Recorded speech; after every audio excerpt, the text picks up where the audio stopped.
A disturbing list has been found buried deep inside one of America's most trusted youth organizations. Now, the 10 News I team has uncovered what critics of the Boy Scouts of America call the perversion files. This is the first time a media organization has gained access to the San Diego files. Investigative reporter Mitch Blocker found, despite knowing about pedophiles within the organization, for years, Boy Scouts of America allowed them to continue to lead young boys. Behind the tradition of trust and beyond the legacy of building leaders, the Boy Scouts of America has kept a secret. He molested me every week of every month. Matt Stewart was molested by his scout leader from the time he was 7 until he turned 18.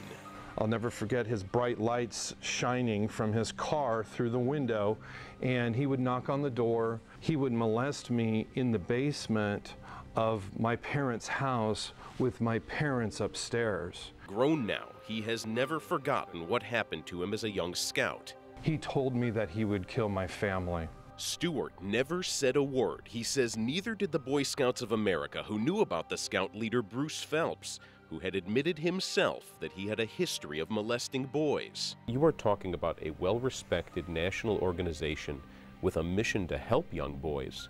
You are essentially accusing them of aiding and abetting child molesters. Yes, and it's well documented. Stewart told us it wasn't until he was living in San Diego that he finally decided to tell someone about the abuse he suffered at the hands of his Seattle scout leader. He chose a lawyer named Tim Kosnoff. Scandal can hurt a lot of organizations, but a scandal of this sort, because it is a youth organization, could be devastating to the Boy Scouts of America.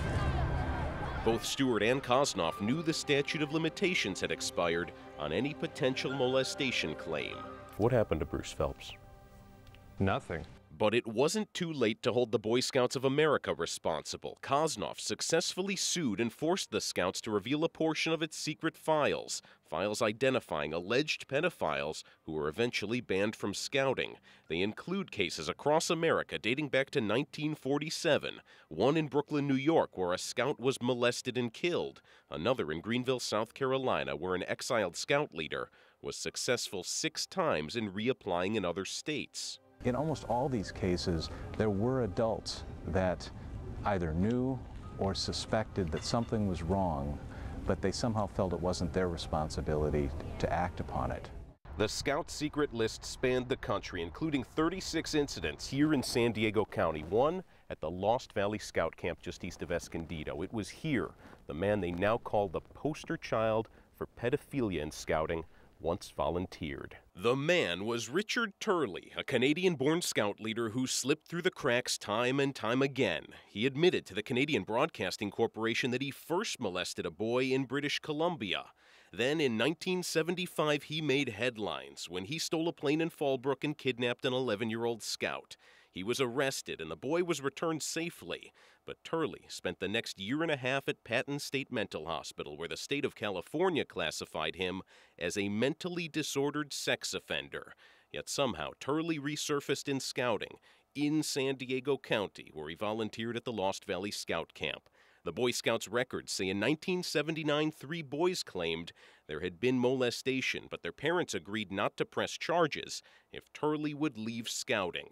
The Boy Scouts of America put Richard Turley on its ineligible volunteer list, but when Turley returned to his native Canada, he was again able to enter scouting and again able to find new victims. It's one of the oldest youth organizations in North America. Last October, the Los Angeles Times and the Canadian Broadcasting Corporation's investigation into Canadian scouting focused on the Turley case and eventually forced Scouts Canada to deal with its own secrets.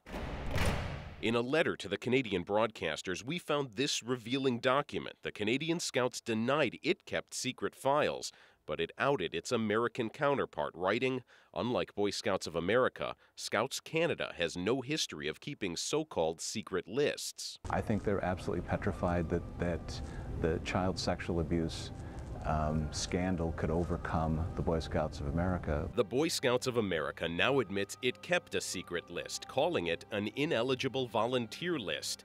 The organization would not agree to an on-camera interview to talk about it, though. The Scout spokesman did write, "Youth protection is of paramount importance to the Boy Scouts of America, and even one incident of abuse is too many. We are saddened by any incident of abuse and extend our sympathies to the victims." We asked very direct questions. Their response seems to be, "We're not doing anything wrong, and here's why." Yeah, it's the same response from the Catholic Church. They're not living up to their own oath and creed. This is not just about a few bad apples.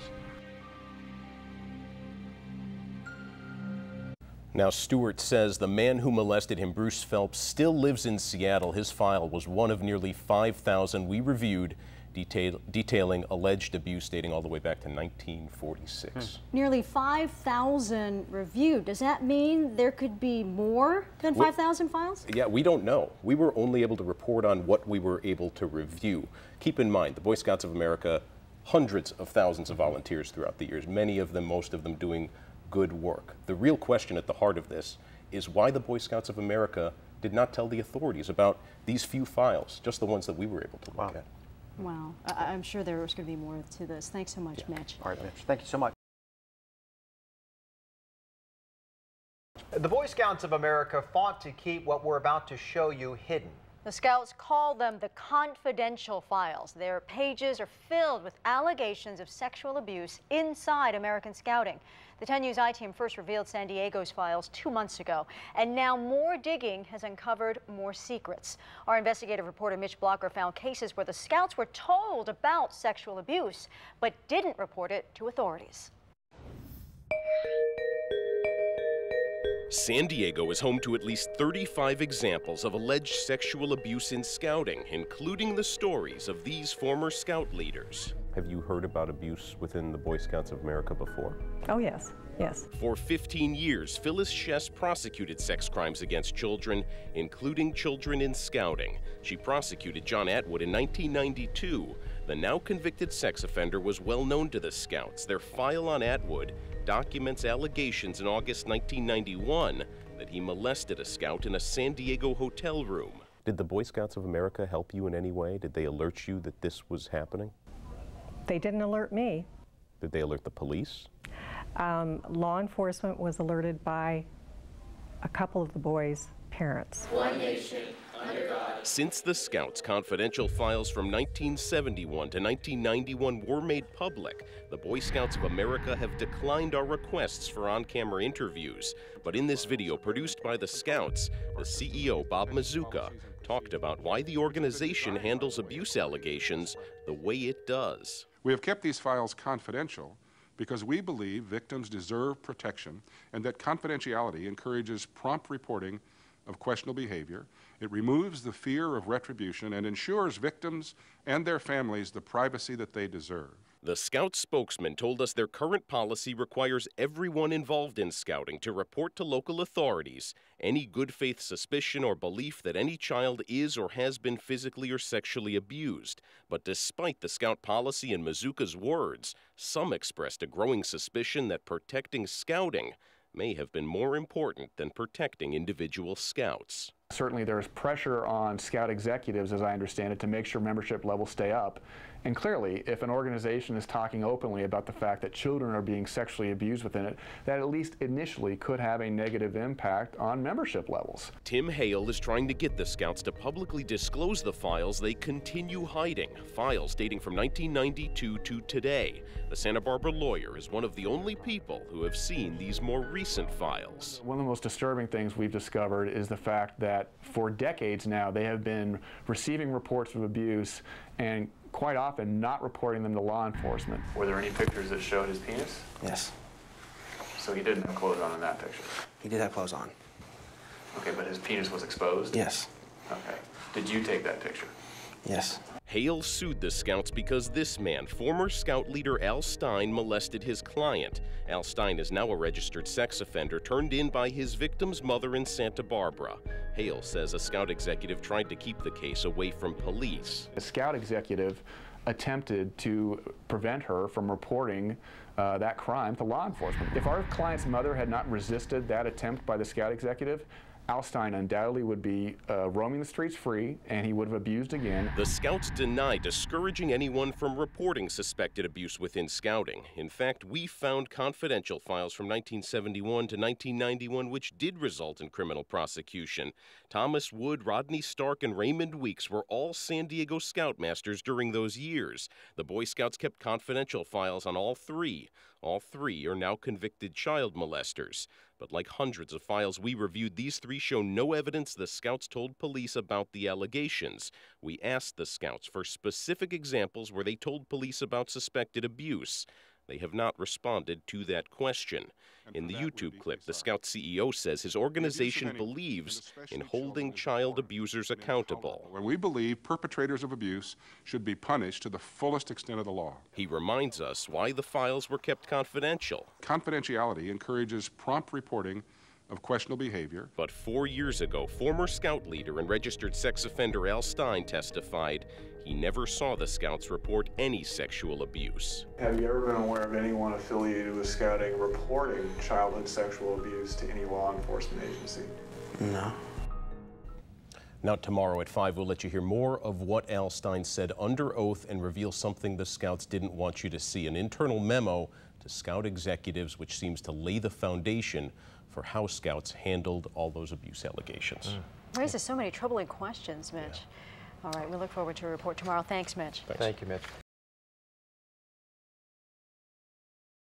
And the 10 News Eye team has new information about confidential files kept by the Boy Scouts of America. Tonight, we have some new details of a secret memo that seems to set the stage for how Scouts handled allegations of sexual abuse within the organization.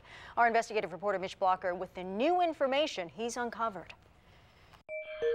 Secret files explained away. These files are just one part of a very stringent set of youth protection policies and procedures. This is Scout CEO Bob Mazuka in a message posted on the Boy Scouts of America website. His organization declined an on-camera interview with us, declining the chance to talk about 20 years worth of Scout documents detailing alleged sexual abuse within the organization. We take our responsibility to protect youth from abuse very seriously. From the early 70s to 1991, the way the Scouts handled that protection appears to be based on this internal memo we found from 1972. The memo is titled Personal and Confidential, explaining to Scout executives this is the first time such information has been printed, and because of the misunderstandings which could develop if it were widely distributed, we suggest that after you have read it, you file it with other policy statements without making photocopies or sharing it beyond the top management of your council. The memo sets guidelines to protect the youth of America. It goes on to say what to do when a registered leader commits an act or conducts himself in a manner that would seem to cause him to be unfit. It tells executives to inform the national office, secure hard evidence, and then tell the person the Boy Scouts of America is not sharing this information with anyone. It never says anything about telling police about illegal activity. Former San Diego prosecutor Phyllis Shess said that fact puts many communities at risk. If you as an institution decide you're going to handle something internally, you've just exposed an entire community to a predator and to dangers. Shess prosecuted crimes against children in San Diego for 15 years and prosecuted 3 cases involving Scouts. She said in the cases she worked, the Scouts never reported the abuse to authorities. One cancer like that in an organization where we send our children means that the entire organization can be infected. And as a parent, as a community member, I would never trust them. Just because of this culture.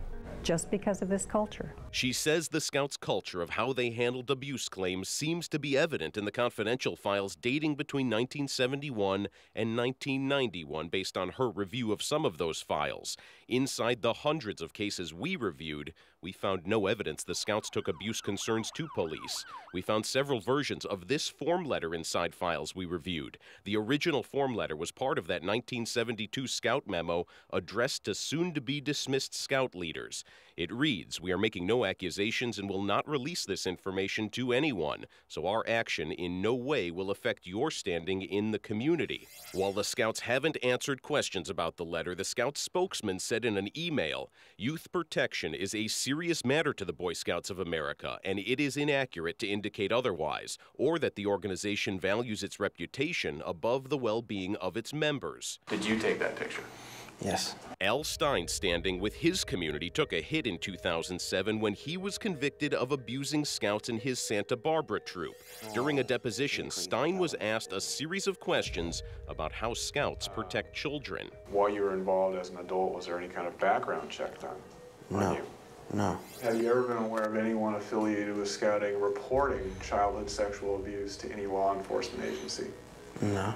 The Scouts deny Stein's claim, saying they have background checked every adult in Scouting since 1994 and have continued updating their youth protection program since. Santa Barbara attorney Tim Hale was the man questioning Stein. Hale sued the Scouts and won after Stein was convicted of molesting his client. Part of the court decision forced the Scouts to release all of its confidential files since 1992, but those files remain hidden because the Scouts are appealing the decision. One of the most disturbing things we've discovered is the fact that for decades now they have been receiving reports of abuse and quite often not reporting them to law enforcement. The Scouts national spokesman told us the confidential files are simply a list of individuals the Boy Scouts of America either wants to remove from or prevent from joining the organization, that they are not used for any other purpose. In his YouTube clip, the Scouts CEO explains why they're kept secret. Confidentiality encourages prompt reporting of questionable behavior. He later says the Scouts' youth protection programs have not always worked. There still have been times when the best practices at the time were insufficient, and for that we are deeply sorry. Now, while we were producing this story, the question about whether or not the Boy Scouts are legally obligated to report alleged abuse came up. In California, the mandatory reporting law says an administrator or employee of a public or private youth center, youth recreation program, or youth organization must report abuse. It is that last part about the youth organization that some lawyers have argued includes the Boy Scouts of America. That section has been in effect since 1991. And all this information in your report is on our website now for our viewers. Yes, it is. It's under the investigations tab on 10news.com. You can see the internal Scout memo as well as some of those confidential files. All right. Thank you, Mitch. Thanks, Mitch. Tonight, only on 10 News, a 6-month investigation into the Boy Scouts. For most boys, being a Boy Scout is a positive experience, but for some, the experience left them scarred for life. In an exclusive interview, the organization that positively influenced hundreds of thousands of lives is answering questions on how it failed to protect hundreds of boys. For the first time, you'll see just how many Scouts were sexually abused all across the nation. Scripps National Investigative Correspondent Jim Osmond is on the trail of betrayal. On my honor, I will do my best to do my duty. It's an oath Boy Scouts know. To God and my country, to obey the Scout law. The Boy Scout pledge, that a Boy Scout will do his best to do his duty and to keep himself morally straight. But the iconic American organization may itself have been betraying that oath, keeping quiet about unthinkable acts against children. He stole my boy. Like the pedophile priest in the Catholic Church and the Penn State abuse scandal. It's institutional secrecy and a culture of concealment. They were doing so to protect the name Boy Scouts of America. Tonight, the Scripps National Investigative Team reveals a disturbing pattern of crimes against children that many times went unreported by the Boy Scouts, where sexual abusers were quietly kicked out, able to victimize other children. All of this could have been prevented a long time ago. We're on their trail, the trail of betrayal. Sir, why are you running away?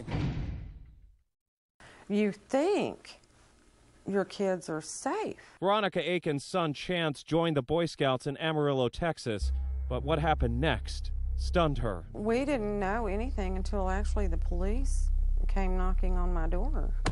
The police told her this man, Scout leader Melvin Estes, had sexually assaulted her son at scouting events along with 3 other boys in 1988. Estes was later convicted of his crimes. It's still painful. I don't know that it ever really goes away. Veronica Aikens is just one of thousands of voices telling painful stories about molesters in the Boy Scouts. For 6 months, this group of journalists with the Scripps National Investigative Team reviewed 30,000 court-ordered release documents spanning 2 decades, most of them dealing with molesters in the Scouts. Now tonight, we're uncovering the sheer magnitude of what's in those files. It's a story they never wanted you to hear. They were sitting on a powder keg of information. Between 1970 and 1991, the files contain the cases of more than 1,800 individuals that the Boy Scouts deemed ineligible to serve for a number of reasons, the majority for claims they molested children. And the files reveal allegations of at least 2,000 Boy Scouts molested by Scout leaders all across the nation. Tim Kosnoff is a Seattle attorney who represents a number of Boy Scout victims. The Boy Scouts of America betrayed the trust that was granted to them by the American public. I'm a 14-year-old Boy Scout. Our Scoutmaster has had to leave our troop for molesting 2 of our younger Scouts. In 1987, 14-year-old Adam Schertzel wrote this letter to the scouting magazine Boy's Life. He's now 39. He molested them physically and possibly us mentally. And Adam wasn't the only Scout asking for help. In 1976, 2 St. Louis Scouts wrote to the Scout Committee chairman, complaining that they were being molested by their Scoutmaster. The chairman writes back, quote, "Can't do anything about it." In cases where Scout officials were first informed of sexual abuse, our investigation reveals the Boy Scouts failed to report it to authorities 72% of the time. In 1983, Boy Scout officials were told by parents that this man, Paul Kofoot, allegedly sexually molested their 11-year-old boy at an Evanston, Illinois camp. The Boy Scouts didn't go to authorities. The only repercussion for Kofoot was to be booted out as a Scout leader. How could you let somebody like that go and not do something about it? I mean, you're letting a pedophile go? A Scout official in a letter to Kofoot told him the matter would be, quote, maintained as confidential. And we uncovered 146 cases where the Boy Scouts assured Scout leaders accused of molesting boys that the matters would be kept confidential. I mean, the Boy Scouts, wow. Sean McPherson, who lives in Nebraska, knows exactly who Paul Kofoot is. But Sean wasn't ever a Boy Scout. Kofoot sexually molested Sean as a 13-year-old, 8 years after the Boy Scouts failed to report Kofoot to police. Sean never knew about the Boy Scouts' allegations against Kofoot until we showed him. All of this with me and with these other kids could have been prevented a long time ago. Sean's parents reported this case to police. He was convicted and is now a registered sex offender in Nebraska. And all of these men were reported to the Boy Scouts for allegedly molesting Scouts, but the Scouts didn't call authorities. Each man later caught and convicted for other sex offenses, mainly with children. Like former Virginia Scout leader Michael Eck, in 1991 he admitted to inappropriate sexual behavior with Scouts. Again, Scout officials didn't call police. They simply barred him from scouting. 3 years later, he was convicted of sexual battery in a different case. You're Michael Eck, right? The Boy Scouts never held you accountable, did they, sir? His case and the others raise serious questions for the Boy Scouts of America. There wasn't a culture of secrecy in those files? You mean a culture of secrecy in protecting bad people? No. Boy Scouts of America President Wayne Perry believes overall the confidential file system has worked. It protected a lot of kids. A lot of kids? Absolutely. But he also says it didn't protect all kids, and for the first time concedes. It is a terrible failure. It's a moral failure. The Boy Scouts released a report last month from a paid contractor that looked into those confidential files. The report concludes the Boy Scouts prevented at least 175 suspected abusers from becoming Boy Scout leaders. Now, tomorrow night, we're looking into systematic failures that allowed some offenders to move from troop to troop. I'm Scripps National Investigative Correspondent Jim Osman in Washington. And the Trail of Betrayal is a Scripps National investigation on air, online, and in print. New today, an in-depth look at the systematic failures in the Boy Scouts that allowed known child molesters to remain as Scout leaders. Our Scripps National Investigative Team is breaking news tonight with new action from the Boy Scouts in response to our investigation. Correspondent Jim Osman is covering the trial of betrayal. They are known molesters who kept moving from troop to troop. Somebody knew that. He had a file. Scout leaders allowed to commit unthinkable acts against children. They put Scouts at risk of harm. You'll hear one of the victims speak out for the first time. You've never been interviewed before. All new tonight, the Scripps National Investigative Team will reveal systematic failures in the Boy Scouts to protect children. We reviewed 30,000 once confidential Boy Scout documents and found a revolving door of suspected pedophiles, a breakdown in background checks, and repeat offenders who kept right on being Boy Scout leaders. When you get a repeat case, it's just very hard to understand. Yeah, they failed people. We're back on the trail of betrayal. In Colorado, Floyd David Slusher took advantage of failures in the Boy Scout system that created a virtual revolving door for child molesters. It brings up some anger. It brings up frustration. That whole sense of, literally my heart will begin to race. Clay Evans is a 50-year-old man who can't bear to look at this convicted pedophile's picture because of what this man did to him and other Boy Scouts 35 years ago. Evans says Scout leaders didn't believe him when he told about the abuse. I was shocked. I thought it was just me they were ignoring, and it wasn't. The confidential files reveal Scout officials had reports that Slusher was a repeat sexual molester. How does he wind up as a Scoutmaster?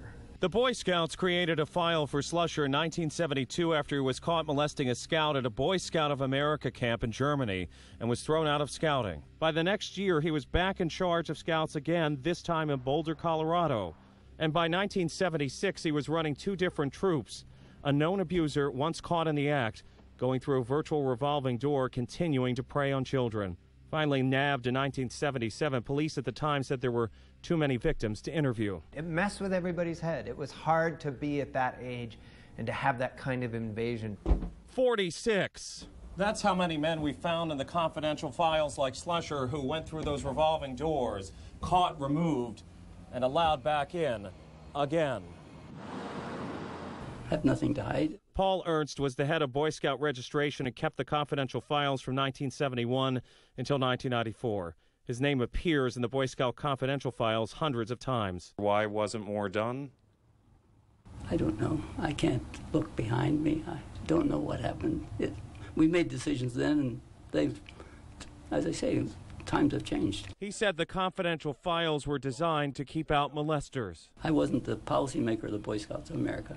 I was just the person handling them. The Boy Scouts had plenty of problems in screening Boy Scout leaders. The Scripps National Investigative Team uncovered 88 cases where Scout officials failed to conduct adequate background checks, allowing men with prior criminal convictions into the Scout ranks. We also found cases of more than 100 repeat offenders, Scout leaders who were reported to the Boy Scouts for molesting, simply allowed to remain in their volunteer positions. Like Art Humphreys in Virginia, in 1978 he was accused of molesting a Scout.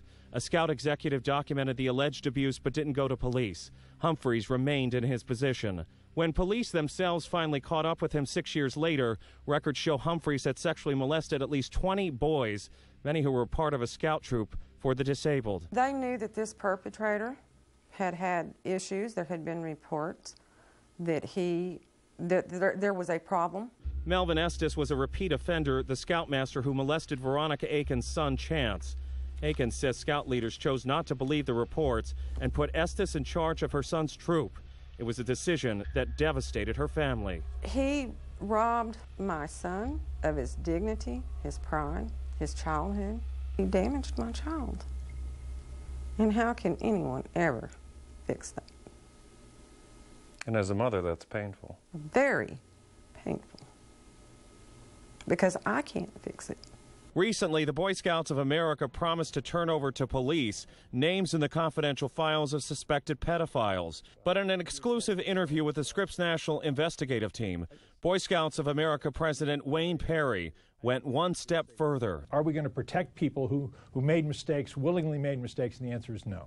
In addition, Perry revealed for the first time they'll also turn over names from the files of Boy Scout officials who failed to contact authorities. I will talk to our youth protection director, who's a retired policeman, and ask him. I'll say, how do we go about doing this? We'll be happy to do that. Now, the obligation to report sexual abuse is dictated by state law. We found at least 28 states where the statute of limitations is still open for incidents dating back to 1971. Tomorrow, a call for action. It's time for Congress to investigate. I'm Scripps National Investigative Correspondent Jim Osman in Washington. Only on 10 News at 5, the Scripps National Investigative Team looks at how the Boy Scouts are protecting children. Over the last 2 days, we revealed systematic failures within the Boy Scouts that led to sex abuse over 2 decades. Today, we uncover challenges the Boy Scouts still face in keeping Scouts safe. Scripps National Investigative Correspondent Jim Osman is following the trail of betrayal. The Boy Scouts of America say times have changed. We have a very good system of protecting kids. And just like the Catholic Church and the Penn State abuse scandals, the Scripps National Investigative Team has shown how the Boy Scouts of America operated under institutional secrecy, creating a culture of concealment that put thousands of scouts at risk between 1970 and 1991. So what about today? This former scout leader says there are still problems. It is a great program, except that protecting the boys, they don't do. I believe when my grandson joined scouting, he's safer than any other place he could be. And now, after all that we've uncovered, there are calls for lawmakers to intervene. It's time for Congress to investigate. Obviously, a pretty old camp. Tom Stewart was once a Boy Scout leader and led young men, including his sons, on camping trips here. I became increasingly more aware that, the Boy Scouts still were not protecting boys the way they should. But Tom Stewart still expected stringent screening when he joined as a scout leader in 2001. They didn't do a background check on me. In fact, BSA didn't require mandatory background checks until 2008. But listen to Bob Mazuka in this statement from 2010, Boy Scouts of America CEO, who retired in August. We do a criminal background check on every applicant to be an adult leader. But there are still questions about the quality of the Boy Scouts background checks. Brian Liska was convicted for having sex with a 14-year-old girl. But in 2011, he was a Boy Scout leader and was arrested at a scout meeting at a school because it violated the conditions of being a registered sex offender in Illinois. The issue of youth protection is vitally important to fathers like Tom. Sadly, I was abused here. Because the Seattle area camp where he once led the Boy Scouts is the same camp where a Boy Scout leader molested him when he was a boy, molesting him and his brother. We were, abused hundreds of times. We were raped and sodomized. After all he went through as a kid, he still believed in scouting. But when Tom saw gaps in youth protection as a scout leader, he quit in 2003. Current Boy Scouts of America President Wayne Perry says the Scouts have other guidelines to keep boys safe. We emphasize too deep. I see it all the time. I see the commitment people have. Too deep means 2 adults at all times supervising Scouts, a policy since 1987. But in 13 recent criminal court cases, the Scripps National Investigative Team found incidents where Scout leaders molested children at scouting events while they were alone. Like William Huffling, a former suburban Detroit Scout leader who in 2009 gave a Boy Scout liquor and molested him in a tent. The two were alone. Or take Scott Allen Herrick, who in 2010 provided alcohol to Boy Scouts, showed them pornographic videos, and hosted them for overnights alone. Before authorities caught him with 100,000 images of child porn at a Twin Lake, Michigan Boy Scout camp. He's now in prison.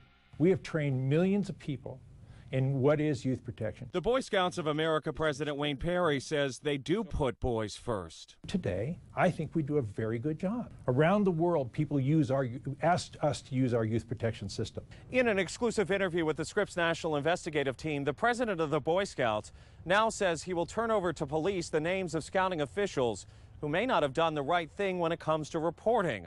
But who will hold the Boy Scouts of America organization accountable? Just recently, victim advocates called for a congressional audit. That's what leads us to Washington. Congress has the power to investigate the Boy Scouts, according to author Patrick Boyle, who wrote the book Scouts Honor about molesters in the Boy Scouts. Congress certainly has it within its authority to call them forward and actually get some answers that probably we're not getting. After all, Congress approved the federal charter that created the Boy Scouts in 1916. And Congress gives the Boy Scouts perks to help run the organization. That was pointed out in a lawsuit filed against the Scouts by Seattle attorney Tim Kosnoff. There's probably 25 different code sections where some member of Congress inserted some sort of giveaway. Congress requires the Agriculture Secretary to give grants to the Boy Scouts and the Defense Secretary to loan property for the Boy Scouts Jamboree. This does come at the expense of the American taxpayer. The Boy Scouts of America have been sued more than 100 times since the 1980s regarding sexual abuse cases. At least that many are still pending. The Scripps National Investigative Team will continue on television, in print, and online to follow the trail of betrayal. I'm Scripps National Investigative Correspondent Jim Osman in Washington. And the trail of betrayal is a Scripps National Investigation. We continue our coverage online with maps, timelines, and extended interviews. You can go to our website at 10news.com for more.